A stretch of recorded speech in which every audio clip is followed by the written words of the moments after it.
The Source. How to increase a person's inner power by knowing oneself. Inspired by a true story.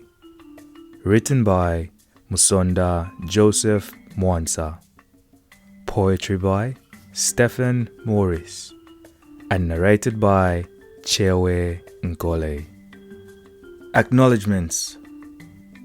I am most grateful to God for giving me this opportunity to live and learn and use my candle to light others. It has always been a dream of mine to write a book before my 30th birthday, to honor those who have come before me, and to impact those to come after me.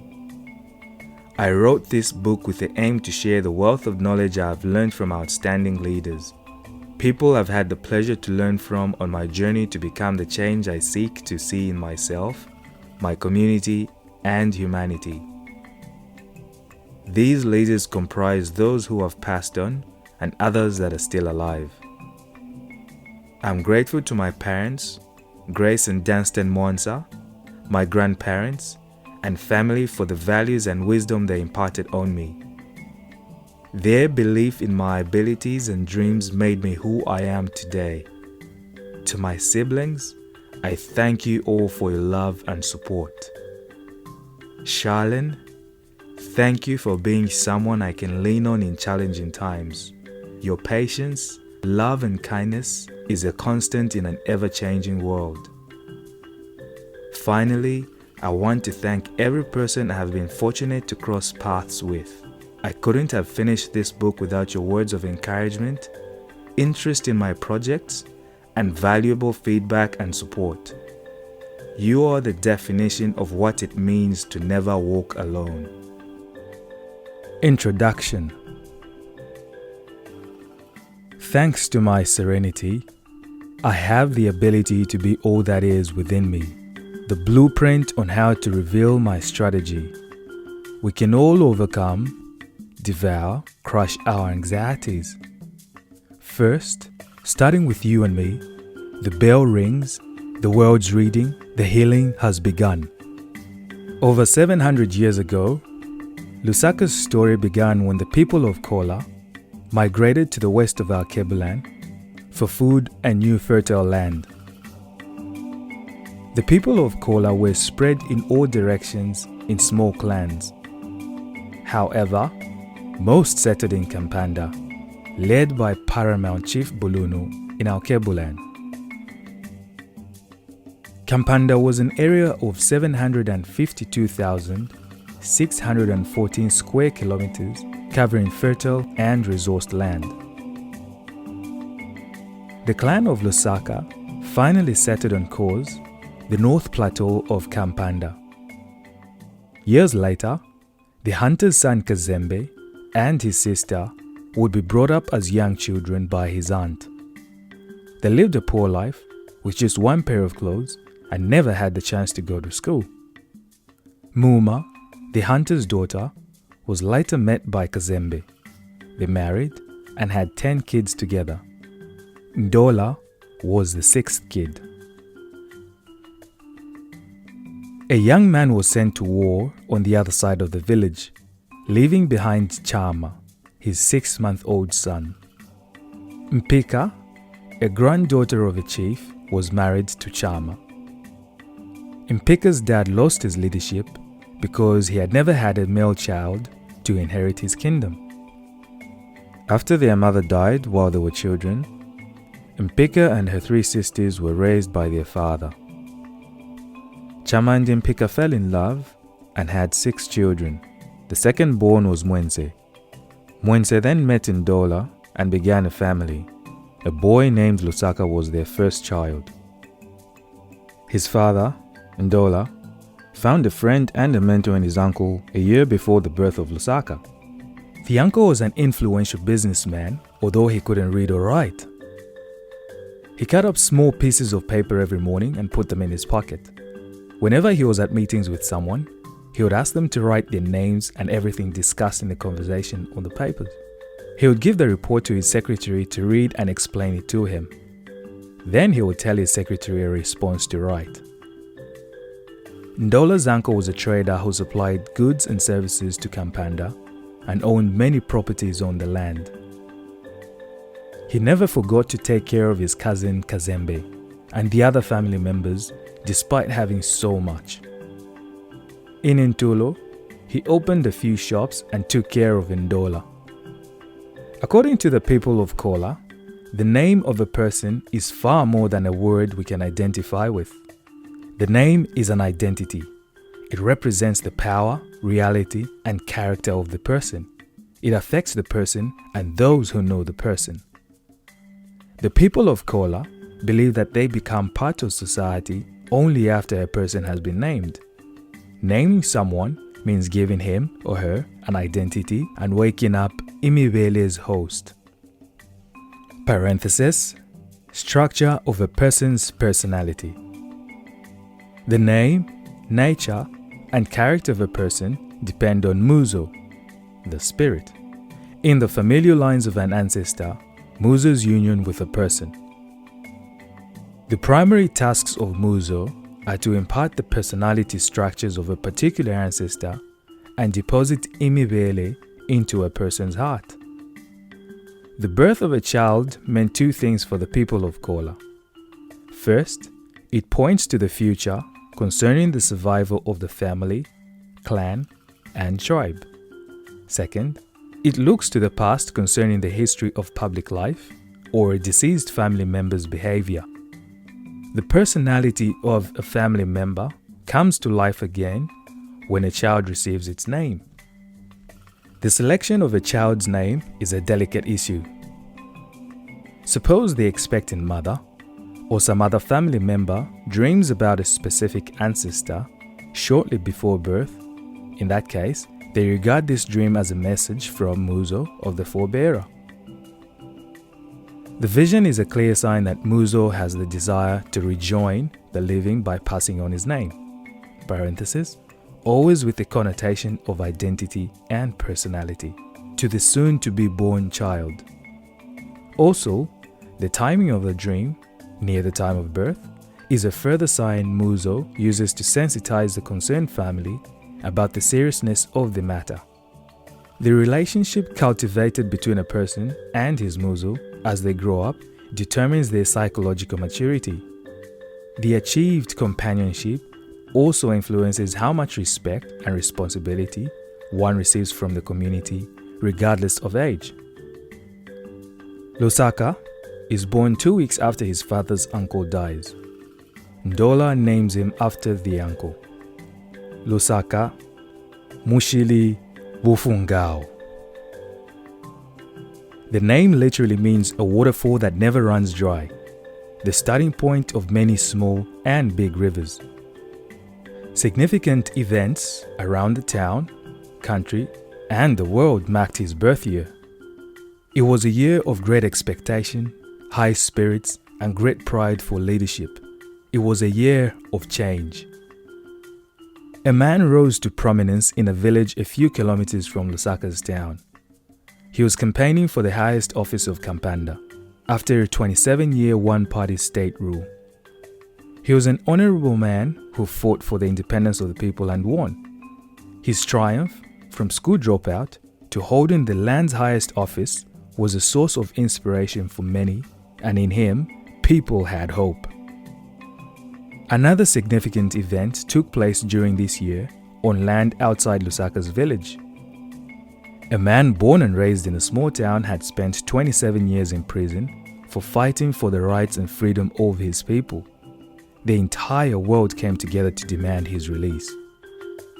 Lusaka's grandfather, Kazembe, believed every person had full responsibility for his or her actions.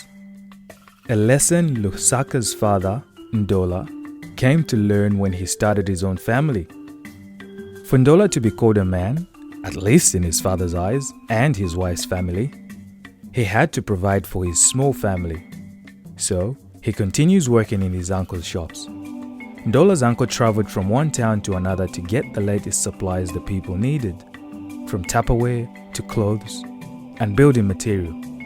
Lusaka and his mother, Mwense, would look after the shops while his father was on the road.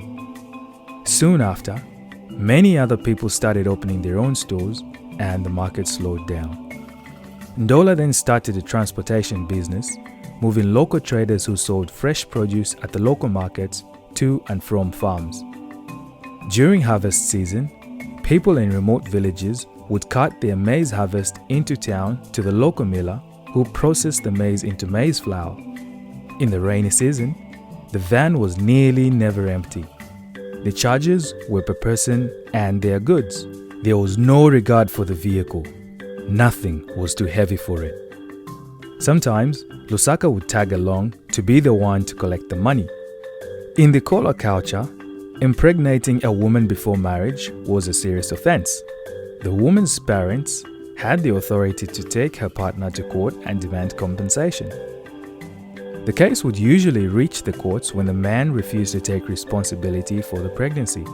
If he accepted responsibility, the man's family would then ask for time to get their house in order before the woman moves in to join her partner. The early stages of a child's life are an opportunity for the mother to instill the correct values in the child's mind. The father teaches the child through his actions.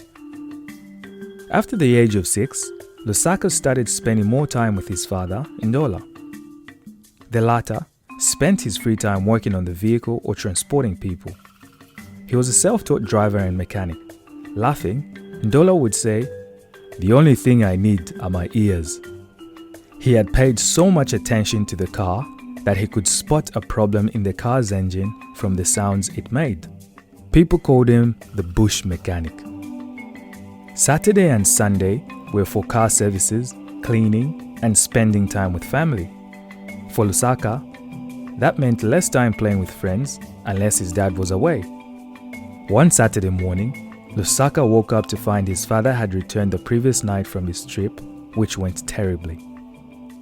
Lusaka first noticed his mother's face that something had gone wrong. It was more of a worried, stressed look.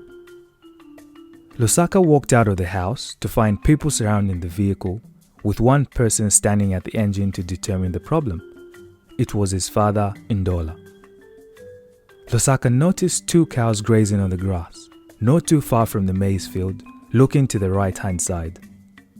He later learned that the cows were used to tow the truck from its usual parking spot. A short time later, his mother, Mwense, prepared a meal for the people who helped her husband get the car home. Before they ate, Nkole said, "Uwa kwensho bushiku, bamutashanga wacha." In parenthesis, "Thank those who walk with you through the night at dawn." Means, when someone is doing something for your benefit, you not only appreciate it then, but also after the fact. Lusaka passed a bucket of mami water, in parenthesis, water, to the people to wash their hands. The statement would stay in Lusaka's mind for a long time, and it would take him even longer to understand the meaning. Shortly after eating, the people and the cattle left, leaving only Lusaka and his father. His father asked him to get in the driver's seat as he looked under the bonnet and shouted from time to time to start the engine. Having no sound from the motor meant 2 things for Nkole. It was because the vehicle had died entirely, or the battery was flat. Usually, diagnosing the problem from the source is difficult. That Saturday, Lusaka and Nkole spent the entire day trying to find the problem. Nkole would take out one part, then ask Lusaka to give it a go. "Try now," he would say. Lusaka would say nothing. Fixing this car was a massive deal for him, as it was a source of income for the household and other close relatives. It was also the harvesting season, which meant big business as the local farmers wanted transport to move their produce to the market. Nkole's business was a regional economic driver. It gave farmers from remote villages where big trucks could not access the opportunity to transport and sell their maize and other farm products. On days like these, Lusaka would not have time to go out and play with his friends. Instead, everyone would come around to watch and give a hand when it was time to push the truck for it to start. All the children looked forward to the road test. They would all jump on the back of the vehicle and go around the village in high spirits, singing aloud and shouting, "Dead things don't die!" After persisting, Nothing happened. Daylight determines when work starts and ends. But before giving it all up and resuming work on the vehicle the next day, Nkole asked Lusaka to try one more time. He then asks one last request to Lusaka, this time asking him to do something different. Lusaka, being small in stature, could go under the vehicle and have a look. Nkole asks Lusaka to pay attention, trace each wire from one end to the other, and tell him what he saw. Lusaka went underneath the vehicle to look, tracing the green wire from the engine down to the rear. He did the same thing with the blue wire. There was no scratch or anything unusual on either wire. Trying to rush through the task and spend some time with his friends before darkness falls. But before Lusaka quickly pulled himself out from underneath the vehicle, he notices the red wire was looser than the other two. He gives it a slight pull, and with a little effort, the wire falls off. They then discover the red wire which connected the vehicle's powerhouse was eaten up by rats. Upon discovering the problem, it would only take a few minutes to get the car started again, and the day would end full of joy and celebrations. Chapter 1. The Sprout. Forward thinking is required to rise. Surprised my eyes as I realize there is but many tasks to complete on this path of eternal tranquility. Why does it seem that being a man is a test, besting every puzzle that presents itself? I do not have the answers to these questions. Blessings are all I ask for from heaven. The more the pilot spoke, the more Lusaka relaxed. There was just something about the pilot's voice that reassured Lusaka and made him feel that everything would be okay. It was a beautiful sunny day. As everyone lined up to have their travel documents checked and permitted to enter the country, Lusaka looked around for someone he seemed to know what they were doing. Next, the call came from a tall, light-skinned guy behind the counter. He called out to Lusaka, but he was not paying attention. His new surroundings both distracted and amazed him. His gaze darted from one end of the airport to the other. Everyone seemed solemn. There were men and women dressed in blue uniforms, standing tall and straight, each with a dog. But this was a different breed of dogs, not the ones Lusaka had seen before. They seemed too bright. The man called out by exclaiming, "Excuse me, mate." Lusaka responded by asking, "Me?" The man replied, "Yes." He walked up to the counter and the man asked for Lusaka's passport. Without saying a word, Lusaka handed over the passport and other documents to avoid any further questions. The man was tall, well-built and shaved. Even though he was sitting on a chair behind the mirrored counter, he still seemed like a very tall person. His voice was robust, with a strong accent. He spoke so fast that Lusaka would only catch about 10% of what he said. He asked, "Are you a student?" Lusaka replied, "Yes." He then requested Lusaka what he was studying. Lusaka responded, "Medicine." The man grabbed a stamp, opened the passport, and as he raised his right hand to stamp Lusaka's ticket, he said, "Welcome to Totem Island.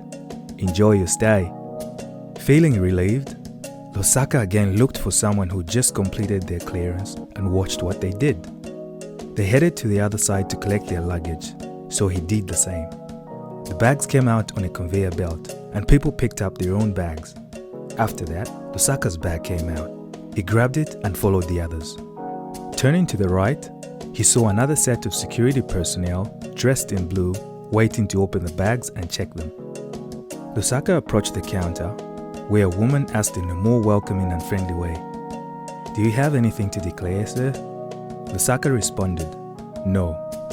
Then she reached into Lusaka's bag and pulled out a packet of dried fish wrapped in newspaper. Lusaka thought it was the end for him. He thought someone wanted him to go to jail. "What is this, sir?"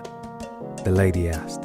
Lusaka answered, I do not understand. My mother packed my luggage." As soon as Lusaka mentioned that, the lady's face lightened, and seeing that made Lusaka feel more relaxed.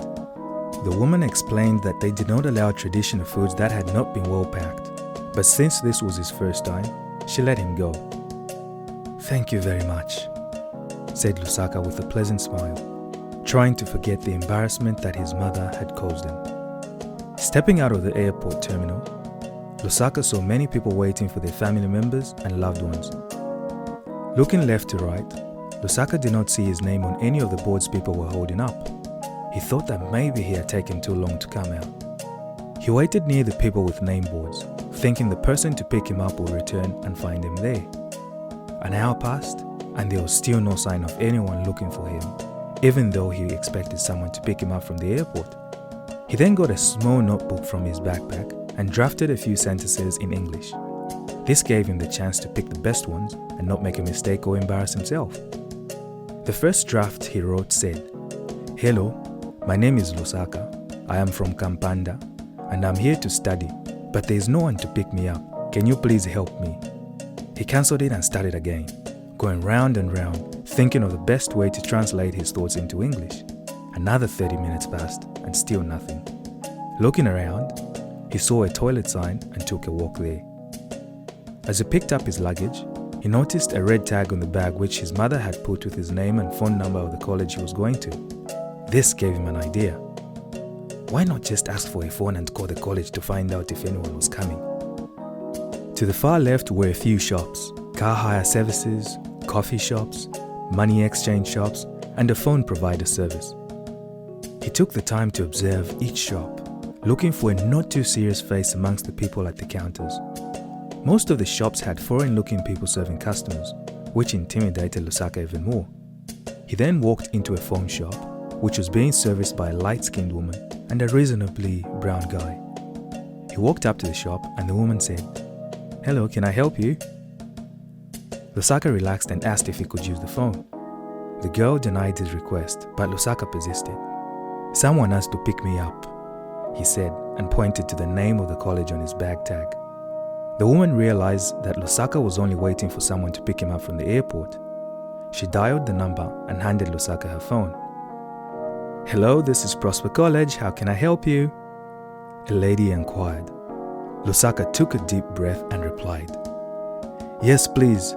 My name is Lusaka Mushiri Bofungao from Kampanda. I am at the airport." He confirmed that he had landed 2 hours ago. The lady then asked if he could hold on for 1 second. He could hear her in the background asking someone if they had a student coming in today. The woman passed the phone to another who introduced herself as Bentley. She then said that their records showed that Lusaka was to arrive the day earlier. Bentley said she would pick him up in 20 minutes. Sure enough, the lady arrived on time. She was in her early 70s, soft-spoken, and she made communication easy. She smiled gently, making Lusaka feel at home. She spoke like a mother would talk to her children, with kindness and care, and she assured Lusaka that she would look after him and help him settle. Lusaka's eyes could not stay still. The new place amazed him, and he wanted to observe everything in one go. Bentley asked Lusaka many questions about Kampanda as they drove to their destination, but Lusaka was busy admiring the world outside the car. The roads were smooth and big enough for 2 vehicles in one lane. Lusaka observed the number of traffic lights. Within 20 minutes of driving, they passed more traffic lights than there were in his country. The cars moved in a more systematic form, as if a computer program controlled their movement. No car horns were blaring, signaling for movement or to be seen, and no bus drivers were screaming or insulting each other. Lusaka did not understand where he was going or even worried about what would happen when they reached. Bentley's soothing words had made him relax. Lusaka was so amazed by what he saw that he started worrying if he would ever get to know this place well enough to even drive. Bentley noticed his changing facial expression. His smile had turned into a worried frown. She looked at him and said, "Don't worry. I will take you to meet your other friends who you will study with." Lusaka's face brightened up once again.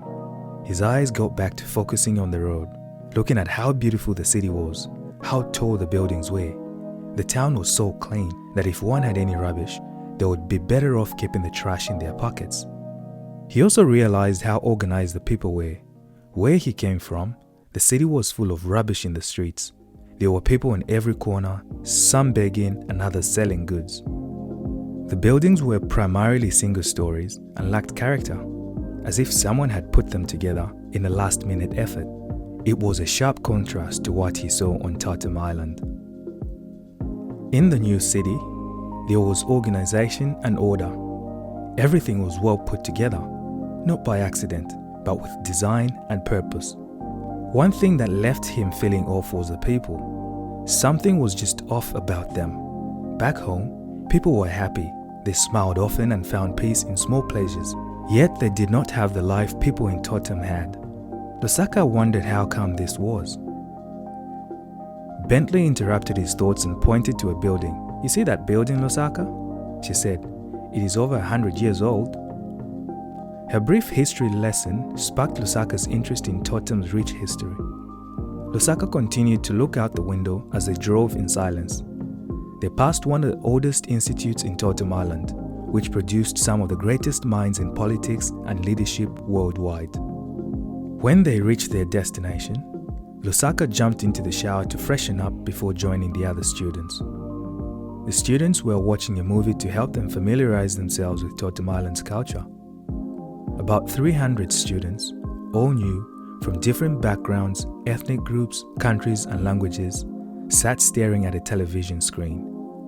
The staff members in charge of the orientation called it a multicultural get-together. Each person had arrived with a distinct set of beliefs and perceptions about the other. Lusaka had based most of his ideas and perceptions of Totem and other students on what he had seen on television. He did not realize that each person had their own unique story, each particular in their own way.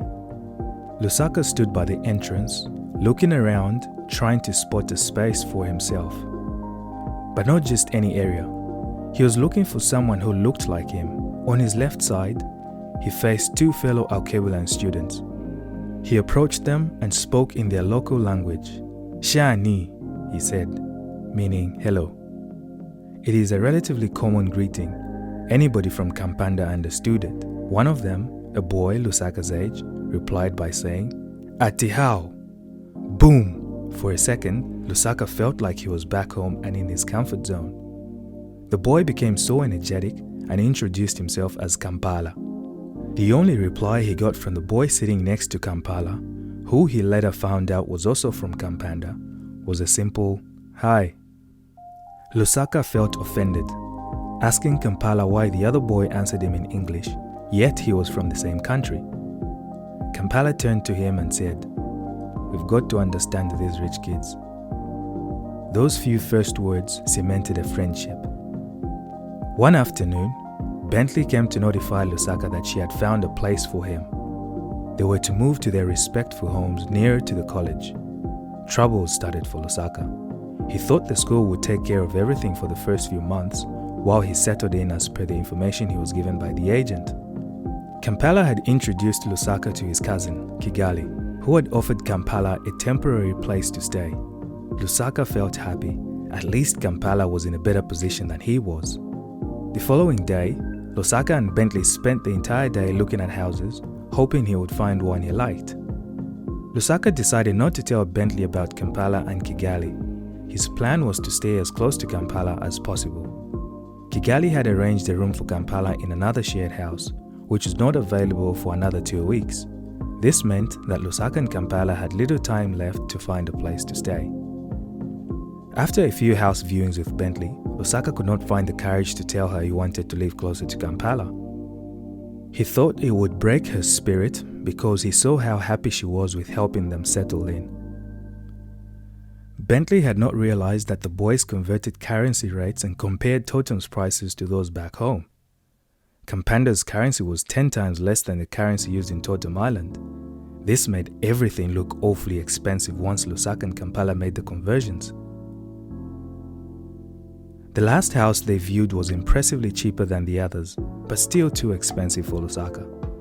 He liked it because it was only a 3-minute walk to Kampala's house. The house was unique and spacious. It had 7 bedrooms and multiple living areas. On the left, as you entered the front door, was the main bedroom. The room was enormous, big enough to accommodate 2 people. It had its own bathroom and a queen-sized bed. The house's right were stairs leading to the studio room, the most enormous room in the house. This room was costly, and it was usually rented by couples. The studio room was a furnished one-room apartment inside the house. Tenants who stayed in the studio had more responsibility in the place. To Lusaka's surprise, the studio room was being shared by a brother and sister trying to save on living expenses. The second room to the left was tiny, probably the cheapest in the house. It only had enough space for a single bed and a small study desk. This was the vacant room.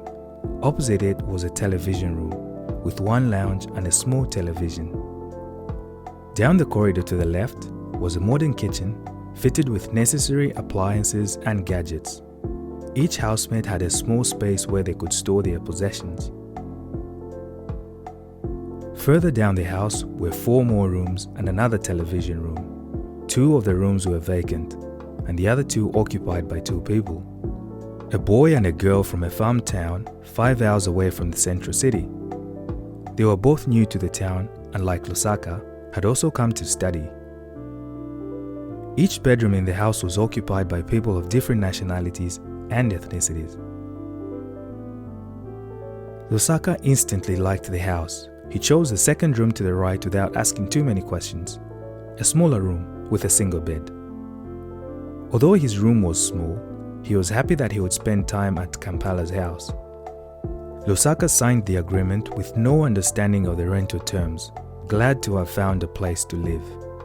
That evening, Lusaka and Kampala shared the room as they waited for Kampala's room to be ready. A few weeks in, Lusaka noticed that everyone kept to themselves despite sharing a living space. Lusaka and Kampala saw that every time they entered the kitchen, people would leave. "Maybe we look too serious," Lusaka would say jokingly. One evening, Lusaka and Kampala joined their housemates in the kitchen as they prepared dinner. They shared stories about their cultures and countries.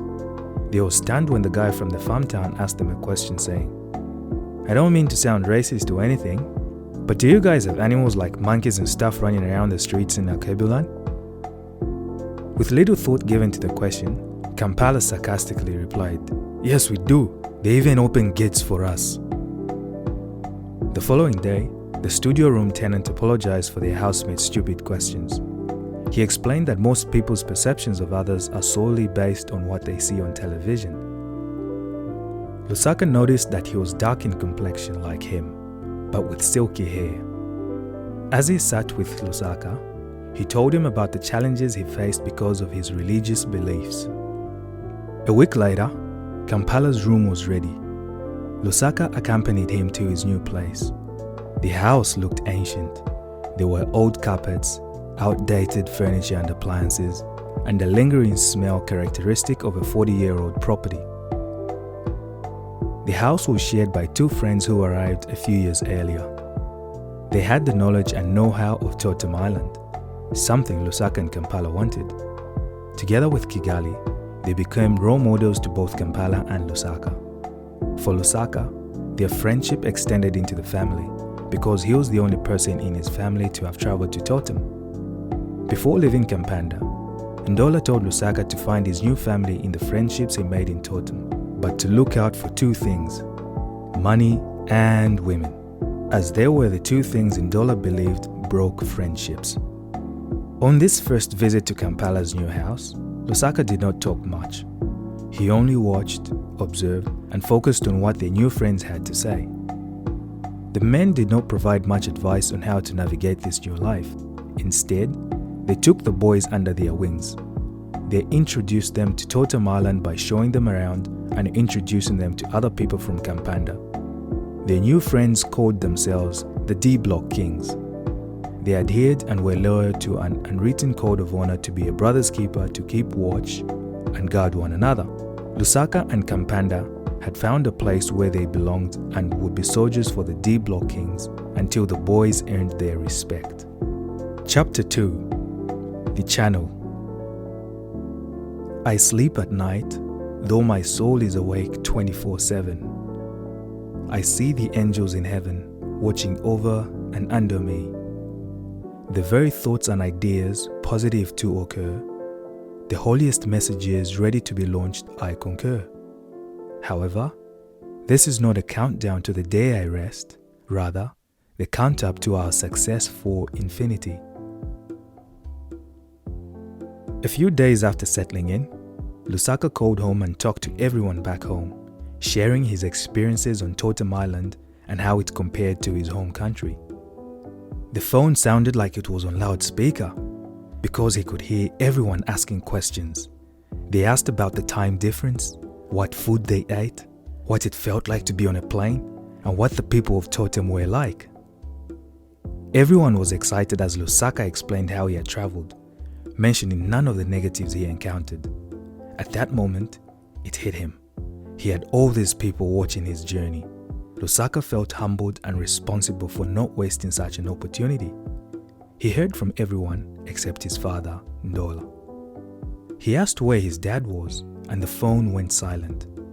No one really answered the question, but deep within Lusaka's soul, he felt something was wrong.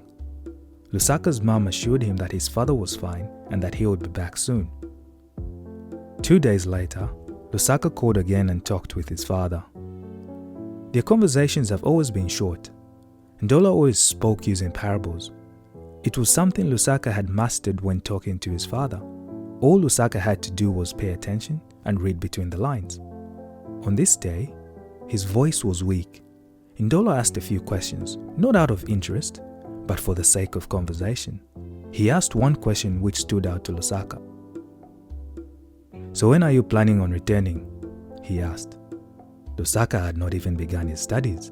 Lusaka answered that he would stay for up to 5 years, but he still had a return ticket for the end of the year. Nkole was okay with the answer and hurried on to another topic. He asked if there was any chance Lusaka could get a part-time job. Lusaka replied, "I have just been busy settling in, but I'll ask around to find a few people who have been here for some time. I am sure they'll be happy to help."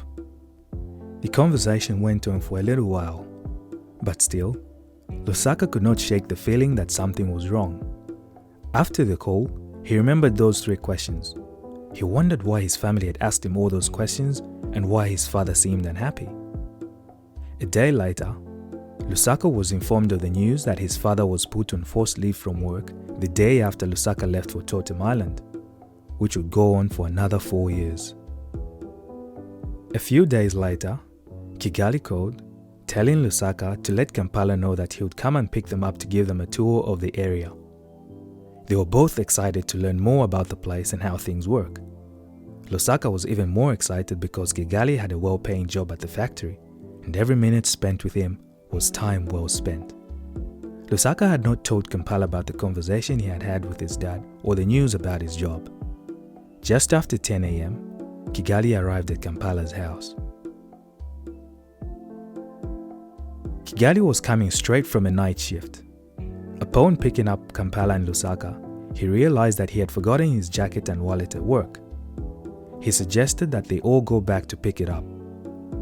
Lusaka sat in the car's back seat, while Kampala caught up with his cousin in the front seat.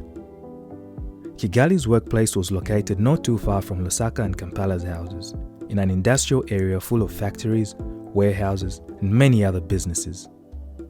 As Lusaka stared out the car window, he thought about his father and the questions he asked him. He knew how proud his father was of him and that he would not want to let his family down, especially his wife, Mwense. Loud music played in the background, and Lusaka listened to Kampala and Kigali's conversation in between songs, when he overheard Kigali saying, "Drop as many resumes as you can." They turned left into the road where the factory was located. It was a vast company that developed some much-loved household brand names for over 50 years and employed approximately 3,000 workers who all wore white uniforms. The factory had over 100 trucks on site to distribute their products to supermarkets, food services, fast food outlets, and stores throughout the country. The factory operated 24 hours a day, 6 days a week. Something in Lusaka's heart jumped, and Lusaka knew he had to work there. Kigali stepped out of the car and mentioned that he would not be extended. Lusaka leaned forward and said to Kampala, "Bro, this is it. We need to be here. Imagine working here." Kampala mentioned that this place was a gold mine, the perfect place for them to work. Lusaka was excited. "Imagine what we can do," he said. "Making money, paying your own way, we'll become men and who knows, Maybe we can also drive a car like this one.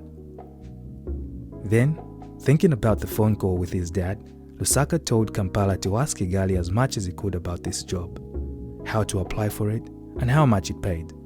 Lusaka knew this would change his life in ways he was yet to speak about. For now, he could only show that his interest or motivation was to become an independent man with only a few weeks away from turning 18 years old. Kigali returned, and both Kampala and Lusaka fed Kigali's ego, showering him with praises. Lusaka said, "Wow, Mudala," in parentheses, big man. "You have made it. This city has accepted you. We are blessed to even see this." Kampala agreed. "We pray one day we can reach this stage too," he said. Kigali smiled and told them about the job, leaving out the most essential parts of how one learns such a task, instead focusing on the pay rates and the hours he worked. Kigali explained that factory workers were paid per hour and received their payment at the end of the week. Lusaka was paying close attention and asked how much one can get paid per hour. Kigali said that one can get 21 gold coins per hour during the day.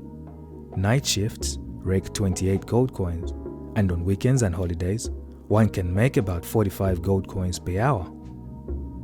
Lusaka then knew that this was a place to be. As they drove home, Lusaka imagined what it would be like working there, making such money. He would be able to pay for his tuition and send some money home.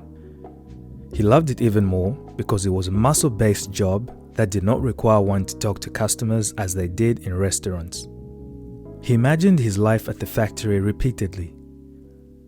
The only challenge was that none of the boys had a car, which was one requirement for the job. Their classes started on a Monday. The thought of speaking or introducing himself to the level worried Lusaka. He wondered whether the other students would like him. The college provided secondary and tertiary preparation education for domestic and fee-paying international students completing senior secondary programs or their equivalent.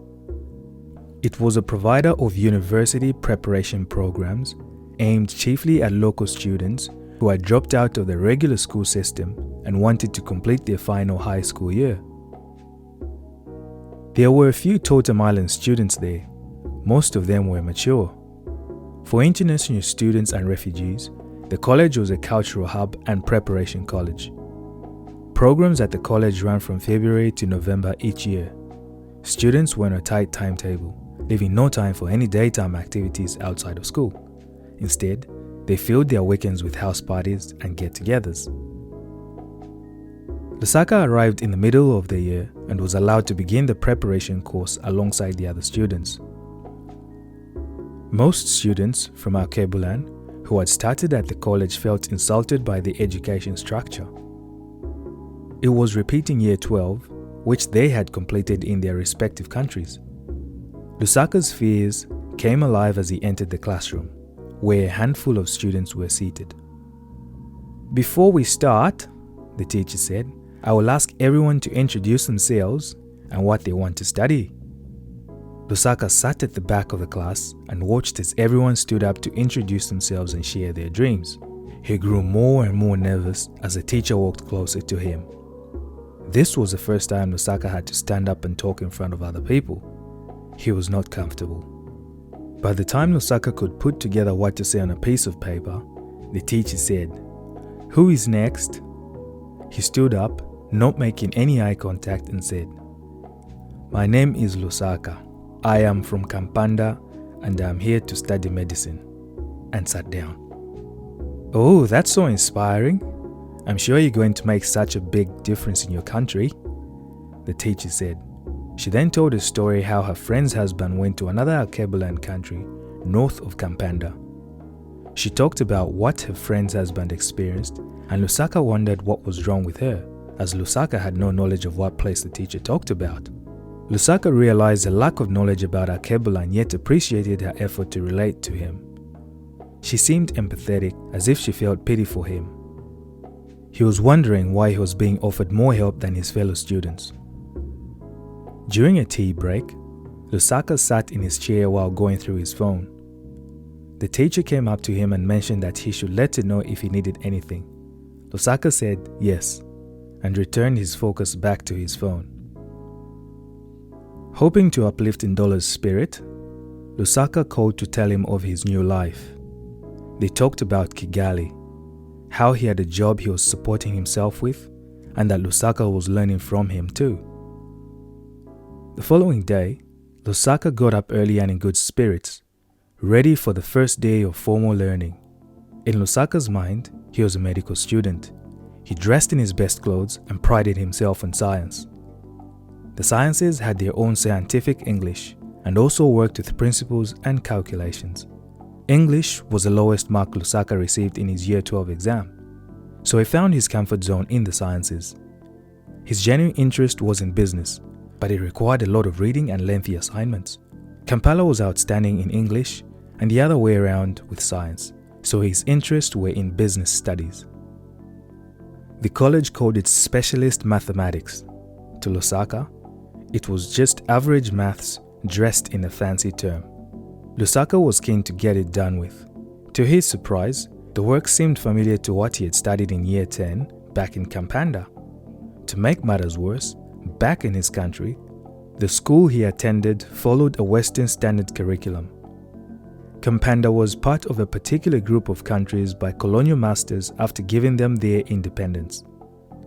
Lusaka wrote overseas exams, hoping it would prepare him for smoother integration into a Western community. In his country, taking and passing such an exam provided many opportunities, some of which students who studied and passed the local curriculum did not have. He felt insulted and cheated. English was not his strong suit, that he had known, but he had always excelled at maths and other subjects very well. The other subjects came along and it was the same situation. They started class at 8 a.m. and finished at 5 p.m. on most days, never leaving the college to do anything else. Weekends were something everyone looked forward to because they had the chance to learn survival skills and integrate with actual people who had experienced the same trials. Nobody was really up for the program. They all thought it was a business scheme. Before the weekends would come, they would know of 2 or 3 parties to attend. The school curriculum was so easy that none of the newcomers ever studied for an exam or test in those few months. They waited for the actual program to start. Lusaka and Kampala had gotten along with the big boys, showering them praises and feeding their egos, and most importantly, sticking to their unspoken code. They got free drinks and free party invitations and slowly won the D-Block King's respect, one person at a time. All the newcomers were receiving upkeep and rent money from their parents, which was manageable initially and stayed that way for a while for female students. For the boys, as time went by, things started changing. None of them could get a proper job to take care of themselves. One reason was that students from Alkebulan were only allowed to work a maximum of 20 hours a week. The school kept track of every student's attendance, and Lusaka and Kampala urgently needed a car. Almost everyone was expected to find a part-time job to help their parents with tuition and upkeep, if you were lucky and did not have to work. But it was different for Lusaka and Kampala. Months later, a set of newcomers came. There were 4 of them, 2 girls and 2 boys. By that time, Lusaka and Kampala were more familiar with the place and the public transport system. Everyone heard about the 2 girls, and they were all looking forward to meeting them. One evening, as Lusaka and Kampala walked from the nearby shops, chatting in their local language, a guy approached them from behind and said, "Ati hao." Both turned and said, "Ati hao ta," in parentheses, a more informal way of saying hello, end parenthesis. He tagged along as Lusaka and Kampala talked, asking them how long they had been here and which college they went to. Lusaka wondered whether the boy was a newcomer. He said yes. Lusaka and Kampala looked at each other, both wondering whether he knew the girls. "What's your name again?" Kampala asked as they continued walking. The boy answered, "I am Lilongwe." He was a quick talker, but a good learner too, with plenty of stories from back home. Lilongwe and Kampala went deep into a conversation, discussing where they loved going out to party back home. Lusaka did not have much to contribute, but he would chip in to cover up the fact that his youth was different from time to time. Lusaka never had time to talk about his childhood, nor did he attend any fabulous parties back in Kampanda. At first, Lusaka thought Lilongwe talked way too much but somehow admired his confidence. They then went to talk about music. Lilongwe was a massive fan of rap music. He used a lot of slang, like that of our Kebulan music rappers. The way he dressed gave it away. He was dressed in white sneakers, a baggy white t-shirt and baggy jeans. The clothes one would see in rap videos. Lusaka himself liked easygoing music, especially the old songs from Kampanda. After spending nearly 5 years in boarding school, Lusaka developed likeness to music with vocal deliveries that incorporated rhyme, rhythmic speech, and street vernacular. The first rapper he came across in boarding school was Fox. This rapper, growing up, was known as a fat kid, and everyone made fun of him for that. But that did not stop him from chasing his dreams. Fox was a great-grandson of the slaves who left our Kebulan many years ago to another island far from Totem. Fox's songs talked about working with a sense of urgency, acting with a sense of purpose, and being on a mission to work harder, smarter, faster than other people. The way Fox told his stories through his rap inspired and motivated Lusaka. Fox talked about the everyday struggles he experienced growing up in his community and how he used that struggle to become the change he wanted to see. He made the listener feel like they could do it too. Listening to Lilongwe talk, Lusaka saw that beneath it all, there was actually an exceptionally kind, caring person in whom Lusaka and Kampala would find a friend and a brother. A week passed. Lusaka and Kampala had not seen Lilongwe or heard from him about the new girls. The following weekend, Lusaka and one of the D Block King's OGs, in parentheses, the name they gave to any person who was, in inverted commas, real, and a brother's keeper, close parentheses, went to a house party. When they arrived, Lusaka met Lilongwe. They greeted each other, drank a few beers, and separated. Towards midnight, Lusaka saw a guy leaning on the car they had come with. He looked very drunk. As Lusaka got closer, he recognized the guy to be Lilongwe, who then said, "You are the only person I know here, and I saw you coming in this car. You will look after me." Lusaka agreed and dropped Lilongwe home safely. That moment cemented their friendship. In the back of Lusaka's mind, Lilongwe's face looked remarkably familiar. As they got to know each other more, they discovered that they had met in Kampanda before. Upon further investigation, Lusaka and Lilongwe both thought that they had seen each other before. After a few conversations, Lusaka realized that Lilongwe's parents had been customers of Lusaka's when he started selling sand in Kampanda. Lusaka wanted to fit in with his new-made friends as much as possible. Lilongwe and Kampala seemed to have had more exposure than he had. So he preferred trying new experiences by himself first until he was sure of it. As they walked home from school, Kampala asked if anyone had tried to use the vending machine before. They all said yes and moved on in silence. In Lusaka's mind, he thought that they would laugh at him if they knew that he did not actually know how to use it. This was Lusaka's first time seeing a machine that dispensed drinks when a coin or token was inserted. So, Lusaka made a plan to learn how to use the device by himself. Each drink cost 2 gold coins. So Lusaka took 10 gold coins to make sure he got it right. Lusaka then tried to find a time when everyone was in class and all the corridors were quiet. At 12 p.m., Lusaka asked his teacher for permission to leave the classroom. He walked down the quiet corridors towards the vending machine where he added a $2 coin and waited. Nothing happened. He put in another $2, waited, but still nothing happened. Lusaka heard footsteps approaching and he took off. A lady made her way to the vending machine and Lusaka heard her say, "It's my lucky day." He went back to class and did not tell a soul about his losses.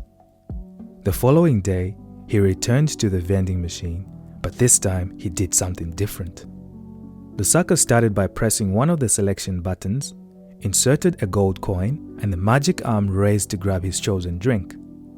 The arm dropped the drink in something that looked like a funnel to Lusaka. Underneath, there was a space. All one had to do was put their hand inside to grab their drink. Trying to figure out what to do before the alarm bell went off for lunch and before the corridors were filled with students, Lusaka left the drink and took off again. One of the new girls from Kampanda who had recently arrived was next door, and this time, Lusaka's confidence had built up. Lunchtime was an excellent opportunity for people to get to know each other. One could see distinct groups of people eating together or just sitting mostly. Lusaka asked if anyone wanted a drink, knowing it was hot and no one would turn down such an offer. Lusaka and Lilongwe went to the vending machine and got 5 drinks. Everything went perfectly. A few days later, to the amusement of them all, they discovered that none of the boys had ever used a vending machine before. 6 months passed and Lusaka's father Ndola was still out of work. It happened that he was under investigation at his workplace. Lusaka's father had always loved business, and despite working full-time, he always made sure he had an extra source of income. Ndola had moved with his business ideas from the village to the big town. Lusaka had always worked with his father for as long as he could remember. Every school holiday, when Lusaka came back from boarding school, his job was to help Ndola, and that was the only fun he knew since he was young. Since moving to the big city, Ndola had ventured into different businesses from purchases and supply to transportation and logistics. Ndola moved his family from the village because he found a permanent job in the city. He was offered this role by the government after completing his studies. Having a full-time job was good, but it came at an expense. Back then, Lusaka and his mother, Mwense, would get more involved in making sure all the to-do lists Ndola left in the morning were completed. The civil servant salary was not enough to get a household going, so everyone had to play a part in its management. Chapter 3. The Seeding. Listen to me carefully. Be legendary. Create a legacy. Make history. Triumphs from tragedies. My testimony is my ministry, for I believe that the depths of me will determine the heights of me. My holy plan is to be alive while I rest. Lusaka was only 13 when they moved to the city, making it much easier to make friends and learn the local language. None of Lusaka's new friends had color television. Most of them, including Lusaka, only had black and white television sets. Lusaka was only 13 when they moved to the city, making it much easier to make friends and learn the local language. None of Lusaka's new friends had color television. Most of them, including Lusaka, only had black and white television sets. The only way Lusaka and his new friends could see any new movies in color was at the markets. People opened small shops where they showed action videos for young boys and charged them a small fee to watch. The last movie Lusaka had seen when he was 8 years old, it was a movie about a carpenter from Galilee, whose story brought hope to the hopeless. He remembered the wet football ground where they had sat to watch the film, with projectors used by the church missionaries who had visited their village. While watching the movies at the market, Lusaka noticed that for the film to be enjoyable, the owners had to cut out any light coming in, so all doors were shut and the windows were covered with thick curtains. Everyone was packed in one room for almost 2 hours once the movie started, and soon it would become hot and sweaty. Lusaka made most of his money by helping his mother sell flavored ice blocks at the house. In Alkebulan, the ice did not need any advertising as they sold quickly. The only thing Lusaka had to do was place the ice block bags outside their house and people would just come and knock. After a few successful sales, Lusaka's mother decided to go and order 5 times what she did before. But this time, the house at the start of the street had also begun selling. This meant that they might have already bought ice blocks from Wense's competitor once they reached her house. Lusaka knew that asking his mother for money for the movies was pointless.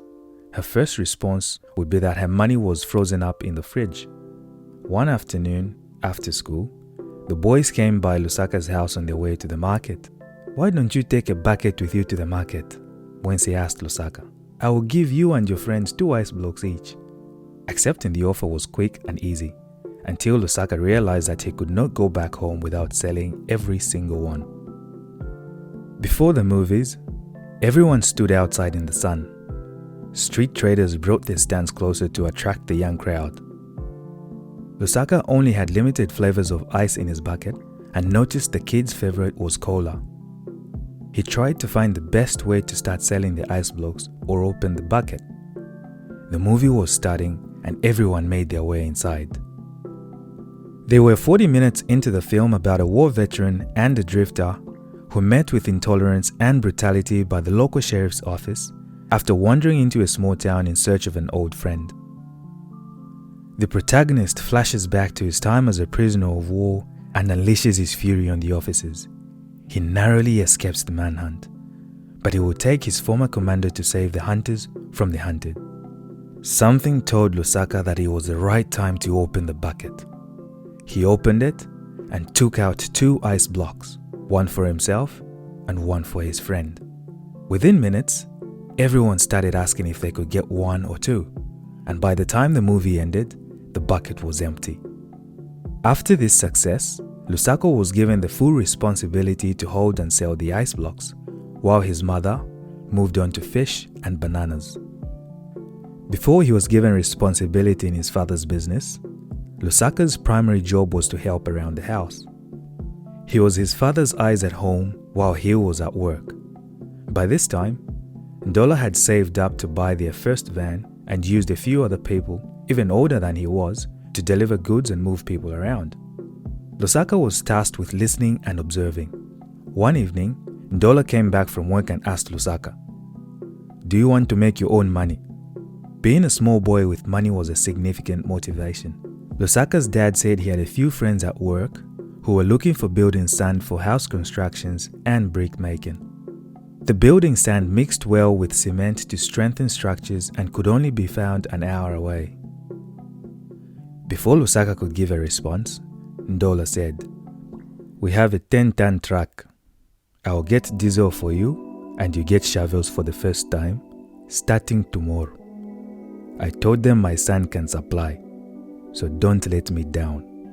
And he walked away. Lusaka was happy to make his own money, but could not understand how that would be possible.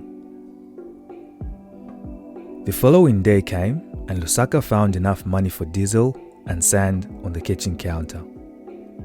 Telling no one that they did not have money for anything else, he kept quiet all the way to a place where the sand was being sold. Public transport did not travel to where the sand was sold, so marketers used to hike trucks like theirs to get there. Lusaka imagined finding marketers looking for transportation that would help them cover other costs. Lusaka's uncle was part of the team and also hoped to make some extra cash. He asked Lusaka, "Why do you look so nervous? Are you scared or is it too much responsibility for you?" Lusaka could not find the best way to answer his uncle's questions, but they knew that this was Lusaka's stepping stone. As they turned, they found 12 marketers waiting just as Lusaka had imagined. They bought the sand and loaded it onto the truck themselves, which was necessary for Lusaka to save as much money as possible to ensure everyone received their fair share of the day's work. They delivered the sand and the customers were happy. Lusaka and his team continued making more trips, but his father was always the accountant and received payment straight from the customers. Lilongwe's house was among the homes Lusaka delivered the sand to. That was where Lusaka and Lilongwe had seen each other. Kampala and one of the new girls both liked each other, but they were too shy to take the first step. After a few drinks, one Friday night, Lusaka and Lilongwe set Kampala up with Chama, the new girl. Lusaka asked for Chama's number and invited her for drinks the following day, which she agreed to. Kampala was not impressed when they told him about the setup, but they saw the joy in his face. The following day came, Lusaka and Kampala were frantically cleaning their house. They made sure the carpet was well vacuumed and the plates in the sink were all washed. Chama called after 3 p.m. to say that she was on her way. After hearing that, Lusaka and Lilongwe prepared to leave the house to give Kampala and Chama privacy. Lusaka and Lilongwe both had girlfriends back home, though things were dying out due to the long distance, and they had also come to realize that they were going to stay for longer than they thought. Chama arrived with a friend instead. There were now 3 guys and 2 girls, and the plans for going out disappeared. Chama's friend was beautiful. She had a shy demeanor about her and sat observant of her surroundings and her friend's interaction with the boys. Her name was Chola. Lusaka was always the entertainer. He loved making jokes, making a fool of himself and making people laugh. He believed that when one of his friends had an opportunity with a girl, he had to support his friend by being his wingman instead of competing, where none of them might win. If one wins, they all win. They expected Kampala to do the same if either Lusaka or Lilongwe had a similar opportunity. Deep down, Lusaka knew he was using entertainment as a way for him to cover up his insecurities and not show that he was afraid to be loved but always happy to love.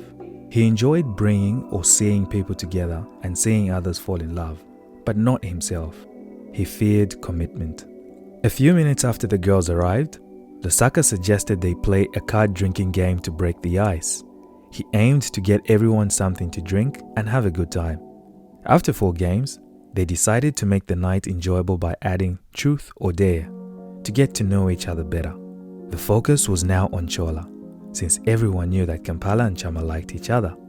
Before the game got to the exciting daring part, which all the boys were looking forward to, Lilongwe received a call and went outside. Lusaka, Kampala, Chama, and Chola remained inside and continued playing. Lusaka wanted to keep the momentum going and dared Kampala to kiss the girl he liked, and they did. After the subsequent loss, they dared Chola to kiss Lusaka, and by the time Lilongwe came back inside, they had already kissed. After the event, Lusaka and Kampala walked the girls home. They walked in twos, side by side, as they exchanged stories from back home. After a lengthy conversation, Lusaka was surprised by how much he and Chola had in common. They spoke the same language and had similar upbringings, and she made Lusaka feel comfortable. They exchanged contact details and said goodnight. Soon, relationships took root, but each kept their insecurities hidden. None of them knew how destructive it was when one blind person leads another, and soon enough, they both fall into a ditch. College was becoming more attractive. Lusaka and his friends were getting used to life on Totem Island, and the future once again looked promising. In Kampanda, children are taught to follow structural systems staged and laid out by society. They were to make their parents proud and bring them honor and joy. A child receives a blueprint for a successful life the minute they are born. They are to study hard in school, get the highest grades, get accepted into the best universities, land their dream jobs, buy a car and property, and settle down to start a family, then work to save up enough for retirement. Anything below this meant one was a failure to society. For Lusaka, this pathway to success was all he knew. His decision to study medicine was in part fueled by his passion for helping others and his need to gain the respect and admiration of society. Medicine also paid good money. It was a win-win situation. Ever since Lusaka left Kampanda, members of his family changed how they addressed him. He was Dr. Lusaka to them. Everyone's dreams crushed when a career advisor from the university visited the college to pitch the university to students. The advisor mentioned that their university did not offer medicine. Upon discovering this, Lusaka switched off and paid no further attention. He wanted to leave, but he could not, as most teachers were standing at the back of the room near the doors. Lusaka and his friends had spent a year in Totem Island. Reality started to set in. It was time to face the music. The advisor discussed the different courses offered by the university. From time to time, Lusaka would listen in when the advisor explained what each profession entailed and what job titles it carried. It was here where Lusaka first heard of entrepreneurship. It was a career that involved planting a seed and nurturing it until it bore fruits by having the faith and patience of a farmer. Something he had done before and enjoyed doing. Entrepreneurship would not fit in with the success structure Lusaka knew. It did not have a meaningful title, and the returns were prolonged. Other students were happily sharing the newly found information with the parents back home. But Lusaka knew this would be too great of a burden for his parents. He eventually applied for engineering and 2 science courses, knowing the rewards and benefits it would bring for his family. Things at home continued to go downhill, and soon, Lusaka's family could no longer afford his tuition and expenses. Nkole sold off a few properties with the hopes that things would return to normal soon. No one told Lusaka the full extent of the problems back home, for they feared he would worry. Still, whenever he called home, he could tell that something was wrong from the sound of their voices. Lusaka told his family of the salary packages he would receive once he completed his studies. He did this to assure them that things would change once he finished university. He made those calls with no one knowing what was happening in his own life. The phone calls turned from laughter and joyful happy chats about family and his new journey to sad and awkward silences. The only one who had more hope was his mother Mwense. Ever since Lusaka could remember, Mwense has had a way of looking at things. She was always full of hope and was a very firm believer of the Creator, and would often say, "The Creator is in control and is at the end of every call." Lusaka started thinking that maybe he had caused all this. Perhaps if he had stayed in Kampanda, then they would not have been going through this. Lusaka believed that the only option he had was to find a job. This was nearly impossible given his fear of driving, not having a car, and the tight school timetable he was on. The pressure was building on everyone, from worrying about their parents to finding a job to help and at least make use of the 20 hours each student could work. Finding a job became everyone's mission. Wednesdays were half days. They finished classes just after 1 p.m. and everyone would print out resumes in preparation for their job searching. Lusaka and his friends would print out 20 copies each to drop to every shop they could find. They remained optimistic and planned every tiny detail of what they would do with their first pay. As time went by, resume dropping became a secret mission. The rule was that one would not disclose where they had dropped their resumes, with hopes of increasing their chances, and because they all used the same references. Every business they applied at promised a callback, but nothing materialized. In the beginning, if one said, "I will pass this to my manager and he'll get back to you," it meant that the job seekers should start preparing for work because tomorrow, the manager might just call them. This felt like a yes to Lusaka. He soon discovered that most people had the same experience and was a polite way of saying no. Lusaka always thought about the factory where Kigali worked, and every now and again would imagine himself working there. It kept coming to his mind, and he thought things would change if only he could find a similar employment opportunity. Months went by with no luck. Kigali had helped Kampala get a job through one of his friends who worked in a restaurant. It was a good fit for Kampala because his confidence in communicating with others was perfect. Kampala's new job was a big deal and restored hope for the others. Everyone benefited because of Kampala's job. He would bring leftovers from work whenever he worked till closing time. Months went by and Lusaka became complacent and did not want to try anything different. At college, he became friends with Durban, who was also from Kampanda and spoke the same language as him and many of his friends. However, Durban was different. They grew close by finding and exchanging ideas of making money and daydreaming of all possible outcomes. This cemented their friendship. Just like Lusaka, Durban was also his own man back in Kampanda. His parents never gave him any money unnecessarily. Instead, he made his way through making deals and selling whatever he could get his hands on. They both wanted to make money at any cost, but this was a playing field none of them were familiar with. Both of them rebelled against instructions. The only difference was that Durban was more than willing to take risks and experiment with new ideas. By that time, He was already driving and finding his way around. Lusaka was fear-driven, always thinking of what would go wrong. He wanted to play it safe and see everything properly lined up before taking any steps. Lusaka would always say, "If this were home, I would have done this and that." His parents also contributed to this. To them, people of Totem Island were intolerant of those who rebelled against the structure. "We are sending you to get an education and nothing else," they would say in the days before he departed Kampanda. One day, Durban told Lusaka that he wanted to sell his car to buy another and make a profit. Lusaka thought this was his chance if he ever wanted to own a car. He learned how to drive in Kampanda, but he never attempted to try in Totem. A few days later, as if Durban had read Lusaka's mind, he said, "Boy," which means friend, "you know how much I love this car. It has never given me any problems or any issues." Lusaka nodded, wanting Durban to get to the point already. Then, Durban said that he would like to sell his car to someone he knows, a friend, because he knew this car would serve well as a first car. Durban asked Lusaka if he would be interested. Lusaka thought that was the best sales pitch he heard and answered yes without hesitation. But his face dropped. "I don't think I can afford it," he said.